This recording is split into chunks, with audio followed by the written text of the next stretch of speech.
listening to the AudioNowcast, sponsored by API. Now from the Nowcast Network studios, here's Mike. But that was a great song. Well, let's move on to here's another one along the lines of your roots, Delta Jukebox. That's the crickets in the swamp. The old jukebox.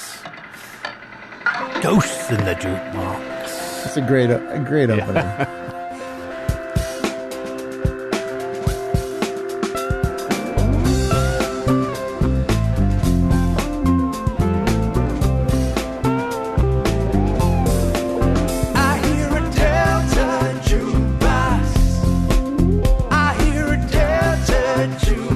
How fun was this song? I mean, seriously. Oh, yeah. Great. It's great.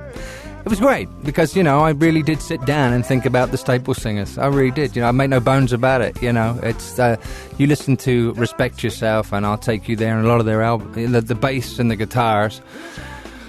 And I love reggae, big time. And the Staple Singers were one of the first R&B bands to really use reggae influences in the rhythm section. What was great about doing this track was doubling the bass with the guitar, because that made the riffs really punch out. And another trick of the Staple Singers, which I make no bones about it, I really wanted to emulate their feel. That swingy southern... Oh, absolutely. And you can hear the guitar, you see, the other guitar... They were always scraping. And so me loving Jamaican music, there was this music coming from Memphis that had Jamaican rhythm section. I mean, Paul Simon went down after hearing the Staple Singers and said, I want the black players on Mother and Child Reunion, which was a brilliant reggae song. Right. And they had to tell him, they said, it's not black guys. These are Southern white players that are playing the bass to I'll Take You There, which is really the bass line from a huge reggae song called Liquidator. That same riff. And I knew Liquidator, Harry J and the All-Stars from living in England. And suddenly the Staple Singers were using that bass line from the Liquidator on I'll Take You There. And it was played by Southern players who must have heard this Jamaican music, and they took that great riff and put it into I Take You There.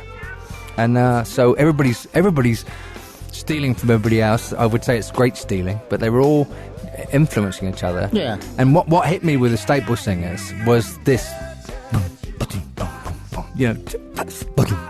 They had that feel always, even when they played live. And of course they have the old papa who played the guitar. He was their father was always going, so it was semi-reggae to me. I didn't know why I loved it, but then on top of that was the great Mavis Staples singing the most spiritual Christian gospel music you'd ever hear. But I didn't take any notice of the lyrics. It was the feel to me. It was a feel. And of course I read so much about the blues that I didn't know about Johnson, and I read all about Son House, all the very, very Leadbelly, and I suddenly felt the magic and of the Delta after I'd read all the books. I just thought it must be such a magical place to feel if you've been down there and experienced that music.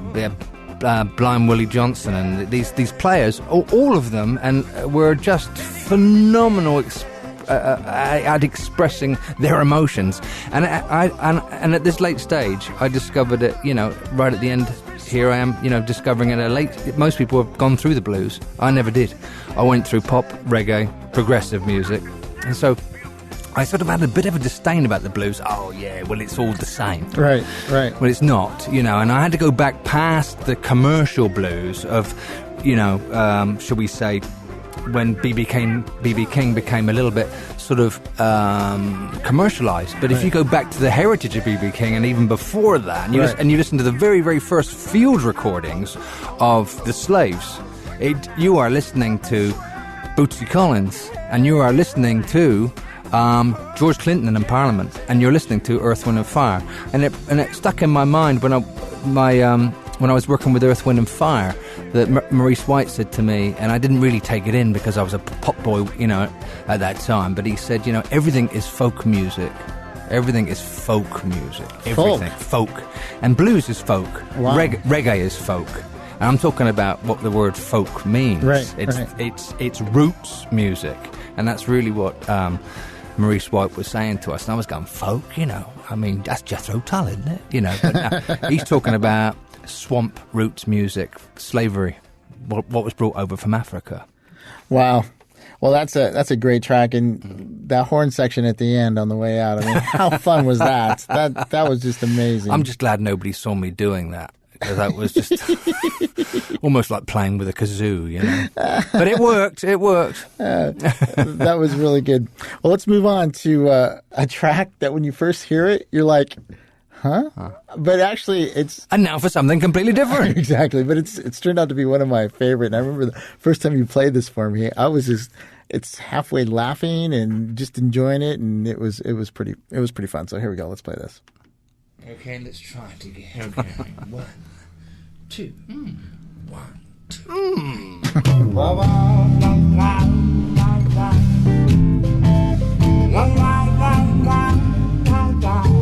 There's that horn player again. Is that the stick bass that you're playing there? Or? No, that actually is a Paul McCartney Hofner bass. Really? Yeah. And I wanted to use the Hofner bass because it's like a violin bass, so it sounds like an upright. And the Hofners are never really in tune, so they've got this very almost like live stand-up bass feel to them. That was great to do because I'm a big guy, and you play the Hofner basses, and they're like minute, They're so small, they're half size, right. So tell us about this song. I don't know, Mike. This is one of those that popped out of the air again from. I think when I think about it, it's because I was working quite a while with Robbie Williams, and he loved swing, and we were at that time writing some folk songs together, but he kept on saying to me, I love swing, Pagey, why don't you write a swing song for me? So secretly I went away and thought, I don't really know too much about swing, but I'll do a little bit of studying again. And it linked on straight away to the blues stuff I was studying. The blues definitely moved into swing, the Chicago sound moved into swing. And so I started to look at the wonderful chord sequences of great swing records. And when I was working with Robbie Williams, I was playing guitar, which is quite bizarre because I play keyboards usually when I write. So I had to do a kind of crash course on guitar. And I did. I did a crash course in learning every folk song I possibly could, as fast as I could. And at the same time, I started to listen to great jazz records and looking at the chord sequences, and that made me write something like this, which is a very unusual chord sequence for me. Great fun again, terrific fun, and I wrote a few others that had a swing feel around the same time, and I'd like to do it again, because it was casual for me, and I'd have to put this down to the influence of being around Robbie Williams, because it's always tongue-in-cheek with him, and this is really through that period that this song appeared, and it was great fun. I mean, it was great fun to put a song on the album that broke the spell a little bit of the mood. But again, I think it also tied into slight blues, because we're talking, that's where swing came from. You definitely hear it. One thing I wanted to talk to you about, I don't think people realize that being a songwriter, how much bookwork you do for your songs. I mean, you study. I mean, it's not just like you're sitting here and all these songs just come to you. I've seen you go out and study and pursue and find where the songs can come to you. Let's talk a little bit about that, because like when you go into swing, you're going to listen to swing, you're going to study, and you're not just going to study what's now, you're going to go back. How does that work? How's your process? I mean, I know you read a lot. Yeah, I'm compulsive, obsessive. I just once I'm intrigued by something, I become massively intrigued. And there's really no half measures once I'm intrigued. I mean, it's as simple as that. And I then eat it up absolutely like a sponge. I will go to the only remaining music shop in Los Angeles, unfortunately, Sorrow, Amoeba, which is very near here where we're recording. And I will go to the back of the shop where there's, the obscure swing, the very, very, very authentic blues records. Because all my life, I mean, I've been doing this for a long time. Right. So we're talking about, and I talked to my manager about this, it's like you can't keep on writing the same thing without being and trying to inspire yourself. I mean, if you're going to be doing this for 40 years, which I seem to have been doing, you have to light yourself up. And I would read. I'm an avid reader, so I would read the bios of Cab Calloway, and I'd read the bios of James Brown, and I'd read a slice. I'd read everybody. I just read, and as I read, like a little boy, I get excited. Even now, I get very excited and go, "Oh, I want to try that." And I think the key here is emulation. You want to try and emulate things you love. You want to know more about it. You want to. I've played you some of the music I do instrumentally as well. I get fascinated from anything from Can, Tangerine Dream, to Bauhaus, to Ultravox, to the Thompson Twins, to Earth, Wind & Fire, to Cab Calloway, to, obscure avant-garde music. And I never had that when I was young, because my apprenticeship was pop, R&B, pop, R&B. Only now, which is pretty unbelievable, is I'm finding I'm getting inspired to continue on by learning about things I never did get a chance to take in when I was the popular songwriter. Right. I mean, really, there was a time when I just wanted to break through. So you're sat at home in the 80s doing Frankie Goes to Hollywood, and you're doing Go West, and you're thinking Prince meets Go West, and you're thinking, how do I make a Motown song sound like Ultravox have played it? So right. That's how I broke through. But even then, it's all study of something that you absolutely love. Yeah. I mean, the key word here is you love it. And even doing this interview now, it feels exactly the same as when I did an interview with K-Rock with Q-Field back in 82. And you're excited to do it because you're talking about something which you absolutely breathe. You breathe it. You definitely breathe it. And I know because some of our conversations that we've had, sometimes every once in a while I think, man, I wish we could record some of that stuff because I mean it gets kind of heavy duty into music and just some of just approaching music from a very cerebral point of view, which is amazing. And once you start understanding and you start seeing how the relationships are and how the music affects you on a cerebral level, and it's an interesting thing, Mike, because when you do a record, you don't really, you get a feeling as you're doing the record that it's got a theme or it's progressing. And I tend to write a lot of material, and out of those 50 songs, maybe 14 start to look like they're something that all sticks together.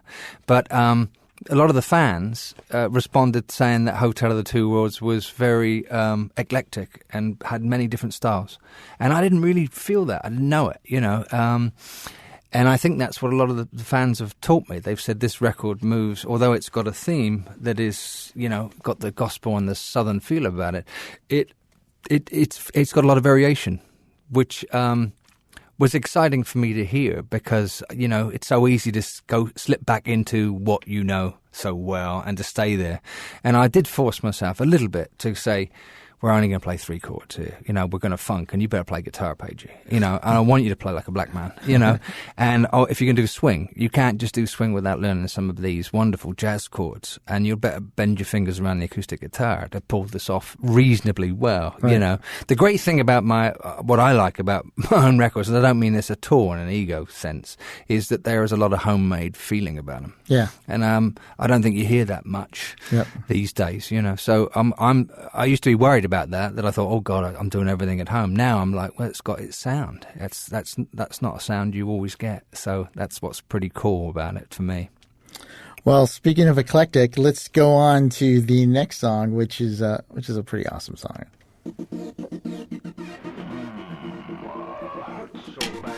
All Too Human.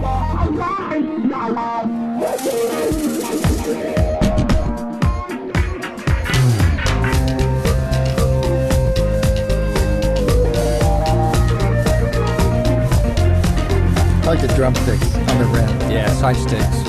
It's nice to play live on top of a drum machine. Oh, it's great. I can tell you that your arrows never struck the marrow, and baby, that I'm getting. So let's talk about All Too Human. How did that come about? Again, I think this was towards the end of the record. I realised what the record was turning into, and I started to do that kind of not overproducing, but the producer's job. I went like, we've got a nice mid-tempo, we've got a good beginning, we've got a couple of funky ones, and we could do one more that just has a little bit of energy here. And because I always listen to my iPod on this thing where it just shuffles, I started to really hear some great music that just really stimulated me, and that was ZZ Top. I started to hear ZZ Top really clearly, and I heard Robert Palmer doing his period when he was doing synth music on a great album called Clues. And I thought, this would be fun to do, to really just get a song that really pulsed. And what would Robert Palmer do? I mean, I heard Robert Palmer doing this song, you know. I could hear that he would have. I'd have always wanted to write with Robert Palmer. I always thought we would have done well together. And I sort of started this track thinking of him and thinking of a groove, you know, got a tempo going. Unfortunately, when the song started, it started to sound too much like Michael Jackson to me. The way I started to think this sounds like Thriller, and I'm not really pulling this off, although Thriller's a brilliant record. But I thought, I need to get grittier than this. So I went back to the old trick of the blues I'd been listening to and the early recordings, and I just put the kick right up front and just went with it. And I'd heard some great records by ZZ Top, you know, LaGrange, where you just, and that's the side sticks on LaGrange. That sounds like, ha, ha, ha. And I really got off on it, because I think ZZ Top are so funky. Well, the guitar solo right here. Yeah, kind of has a ZZ Top type of feel. Thank you, Mike. I went out of my head to get that. The side sticks really, really broke the song apart. At first, it was sounding like a bit, you know, not derogatory, but it was sounding a bit like to me, a Michael Jackson R&B tune by Rod Temperton. Great. Right. And then I started to think of roughing it up, you know, bringing some barbed wire in the room. Yeah. And I set the snares up in the Owl's Nest, which you know is like my garage with its more ambient. And I just played the side sticks like an old rockabilly record. And that again, I think what happens with writers like myself is you subconsciously remember all the records you love, and LaGrange had these side sticks in the record, and I thought, and as soon as I played that, I pulled away all the paraphernalia of the drum machine that was making it sound a little bit like an R&B 80s song, and I suddenly had this kind of gritty groove going on. And I like to play live drums on top of drum machines so that it smudges and roughs it up, and it's a little bit, it comes into the technology. And that made me sing it differently and made me see the lyrics differently. And the All Too Human thing appeared through the progression of the track getting rougher, grittier. And so I wound up the guitar amps, you know, and just thought, I'm going to blow as much as I can. Let's upset the neighbours. And this track started to speak to me again. It has a slight gospel feel, right. And I think one of my books upstairs was by Friedrich Nietzsche, Human, All Too Human, so it probably caught my eye, and off I went. It's such a great song. I mean, there's so many tasty little parts. The little guitar riff is awesome, and the side sticks are perfect. And it's Thank you, Mark. The thing I like about your songwriting is you're just patient. It's like I tell you all the time. It's like you don't overuse anything. You have just enough side stick. You pull it out when you need to. You push it back in on the choruses and things like that. And it's really tasty. Well, it's I'm one of those people that plays my music constantly in the car all the time, non-stop. And so as I'm driving around, I'm actually doing a lot of my production in the car. I'm listening to what's overdone, what's not done, and I have the time on my hands at home to pull the faders back, push them up, pull them back. And that's really where a lot of my production is done, is driving around in my car. You know what? And I got to say, when we were talking about doing this, he really does. Martin, I know you do a ton of production in your car. I mean, yeah. You're always having a check mix, and you're always a rough on whatever song. And we were. I live for that. Every morning I get up, I go and I head for the coffee shop, and I have my CDs in my hand. I have to burn the CDs of the day, the stuff I've been working on, and then I fill up all the 6 places in the car of 6 CDs, and I'll just keep on hitting them to see how the songs work together, which ones work, which ones don't, and that's where it all happens for me. And then I get home, the coffee's got me going, and I run straight in and go, now I know what to do. Now I know how to finish this. We were originally we were trying to figure out how to do this in the car, because I just thought it would have been a great idea, but unfortunately we couldn't. But just drive. A good idea for the next one. Yeah, the next one. Just drive and do it all in your car, because that literally is takes. You should give it half the credit, because I know you do a lot of. No, I think that everything. It's funny when you think about where your ideas come from, and most of my ideas come from driving about. And I will drive when I shouldn't be driving. I'll just drive around the valley for hours, playing one song, turning on roads I don't know, because I'm thinking I'm nearly getting this. I think I know what I should do, and I carry your phone, and I pull over and I sing a melody into the phone because something's happening on the backing track. But I will do a good 2 hours each morning just driving nebulously around the valley playing one song until I get it. Yeah. If I could have a studio in the car, there'd be more work coming out quicker, wouldn't there? Well, I know. Because I have to get out of the car, go into the studio, so it takes time. But if I had a studio in the car, there you go. I'd be sending out stuff to iTunes. That's what we're going to do. Every turn. I do know that you, a big thing about your car is you listen to the order of the CD. Yeah, I do. Trying to decide which way. Yeah. You give it to the car test and you listen to the whole thing. Yeah, I do. That's a big thing to me. Huge to me is sequencing. Massive. I'm doing that as we speak now on some of the projects I'm working on. Sequencing it to me is absolutely integral to a record. You see, in my time, and I say my old time, the old geezer's time, you'd buy my favourite records, Abbey Road, Goodbye Yellow Brick Road by Elton. These records were really thought of as whole albums. And Genesis, Selling England by the Pound. They'd spend as much time thinking about you're going to a movie. You're going to, and it's how the songs all play into each other that makes somebody maybe sit down, although they don't do it much these days, which is a great shame because of what technology's done.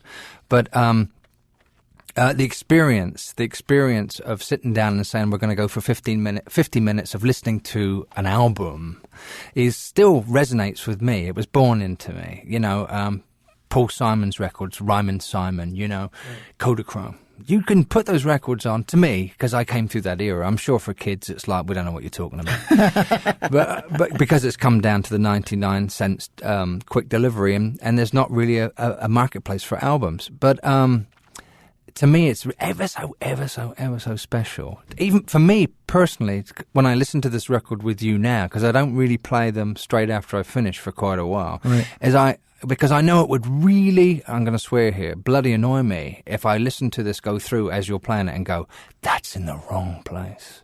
Because it would speak to me. Yeah. Not instantly, but I go, that's in the wrong place. Yeah. And I made a big blunder there. But I can honestly say, although I could move around a few songs and they'd probably still work. I can say that on the 4 albums I've done, I've put as much time into thinking where they sit as much as what songs go on the record. That's major to me. You know, I get a big buzz when somebody says, man, I really get into the whole album. Because I know that means it's the flow. Oh, yeah. The flow's the thing. The flow's the thing. And you know what? This comes to the last song on the album. My Mistress is Warm. Here we go.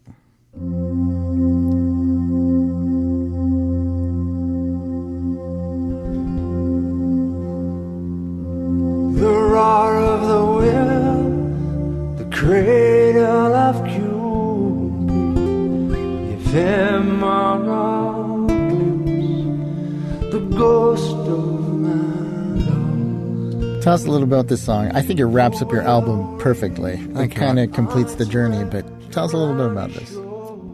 This was a late night writing session. I was sat in the studio. I'd finished some work, and I remember looking out at the pool, and everything was sort of quite nocturne. I could just about see, birds outside in the half gloom, and I had this urge just to do what I love to do, is just to put a nice sound on the keyboard.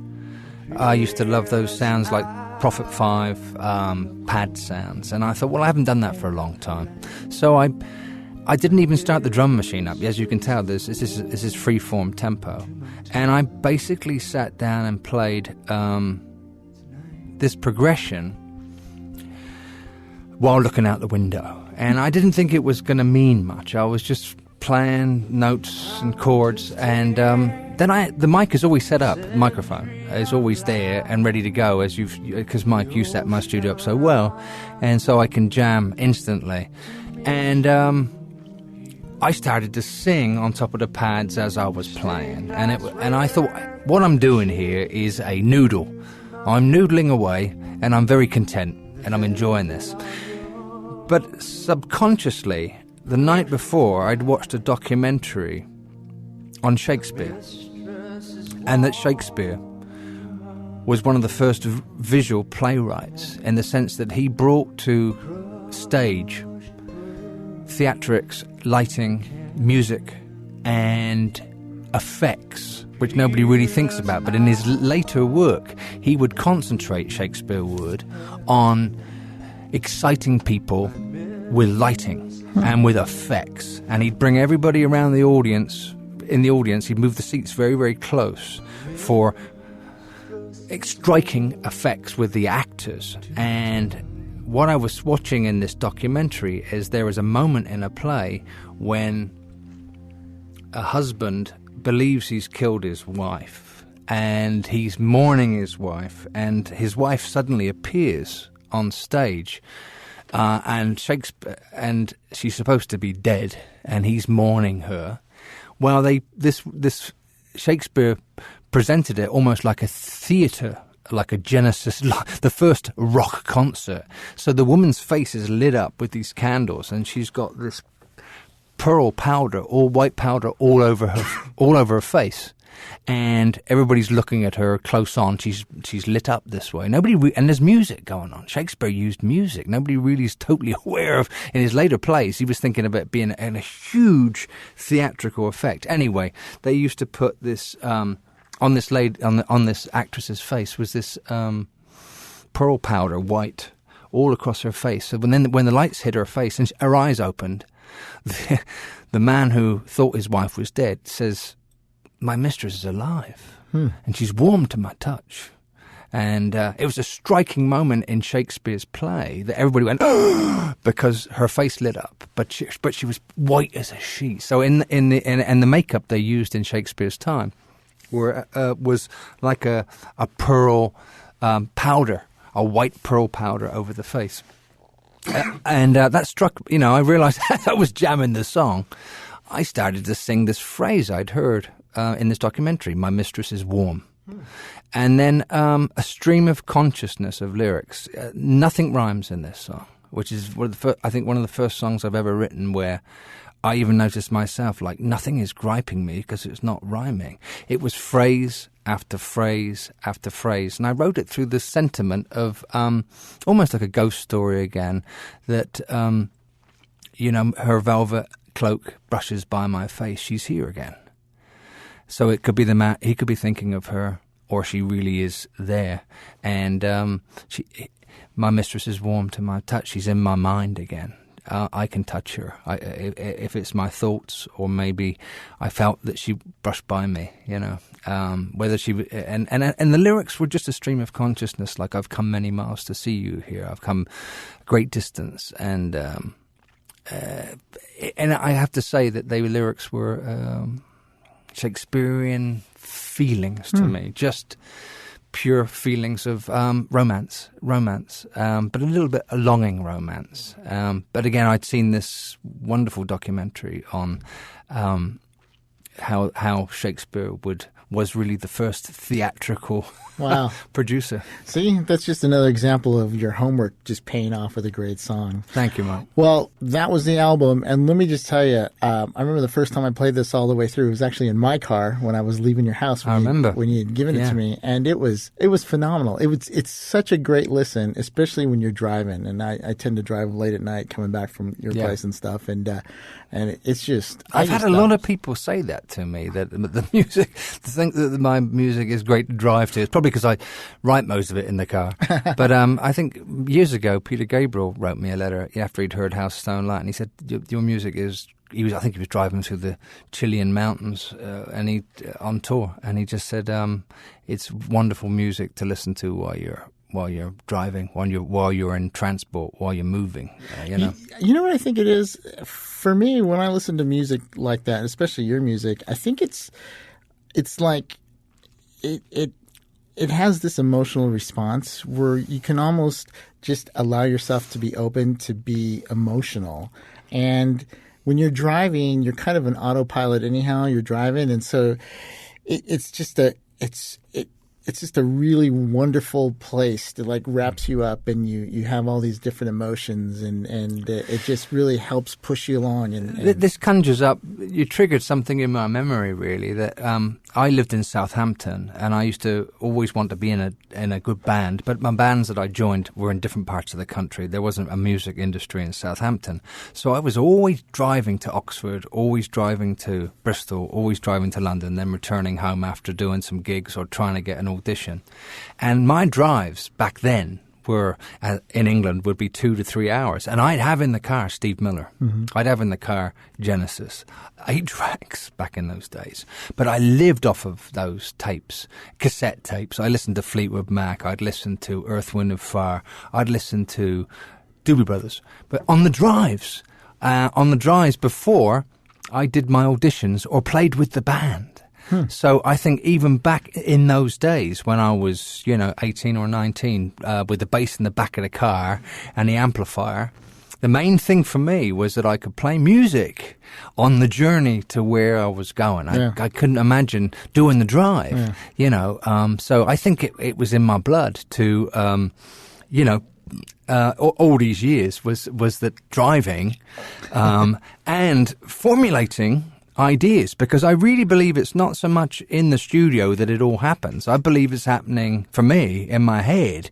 The songs are happening before I even go in to the studio, without you really knowing it, because it is a mysterious formula how these songs appear. But but most of my songs, I really truly believe, as I could be driving down the road, listening to, let's say,